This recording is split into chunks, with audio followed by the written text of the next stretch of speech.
പലതരത്തിലുള്ള മാർക്കറ്റിംഗ് തന്ത്രങ്ങൾ കണ്ടുവരാറുണ്ട്. ക്ഷമാപണം ചോദിച്ചുകൊണ്ടുള്ള വാചകങ്ങൾ ഇപ്പോൾ സോഷ്യൽ മീഡിയയിൽ വൈറലാണ്.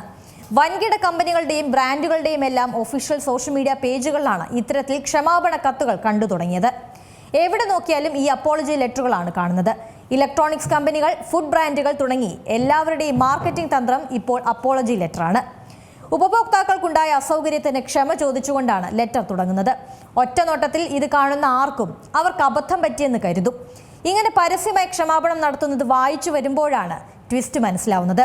നൽകുന്ന സേവനങ്ങൾ കൂടുതൽ നന്നായി പോയതിനാണ് ഈ ക്ഷമാപണമെന്ന് പിന്നീട് മനസ്സിലാവും. മാർക്കറ്റിംഗ് സ്ട്രാറ്റജിയുടെ ഭാഗമായാണ് ക്ഷമാപണ കത്തുകൾ കമ്പനികൾ സമൂഹ മാധ്യമങ്ങളിൽ പങ്കുവെക്കുന്നത്. അപ്പോളജി ലെറ്ററിന്റെ തുടക്കം ഫിലിപ്പീൻസിൽ നിന്നാണ്.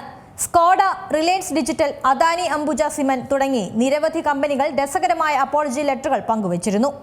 സിമന്റ് ഉപയോഗിച്ചിരുന്ന ഉപഭോക്താക്കൾക്ക് ഇപ്പോൾ ചുമരുകളിൽ ആണികൾ തറയ്ക്കാൻ സാധിക്കുന്നില്ലെന്നും അത്രയ്ക്ക് ഗുണമേന്മയുള്ള സിമന്റാണ് ഞങ്ങളുടേതെന്നുമാണ് അംബുജ സിമന്റ് അപ്പോളജി ലെറ്ററിൽ പങ്കുവെക്കുന്നത്. പല കമ്പനികളും അവരുടെ ലെറ്റർ പാഡിലാണ് പോസ്റ്റുകൾ തയ്യാറാക്കിയിരിക്കുന്നത്. ഒഫീഷ്യൽ പ്രസ്താവന എന്ന് തോന്നിക്കാനായി കടുകട്ടി ഇംഗ്ലീഷ് പദങ്ങൾ ഉപയോഗിക്കുന്നുണ്ട്. ലുലു കണക്റ്റും കൊച്ചി മെട്രോയും വണ്ടർലയും വരെ ഇപ്പോൾ ട്രെൻഡിനൊപ്പമാണ്.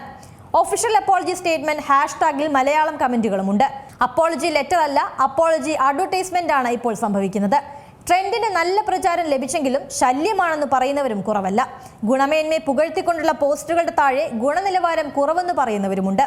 എന്തായാലും അപ്പോളജി ലെറ്റർ സമൂഹ മാധ്യമങ്ങളിൽ നിറഞ്ഞു നിൽക്കുകയാണ്.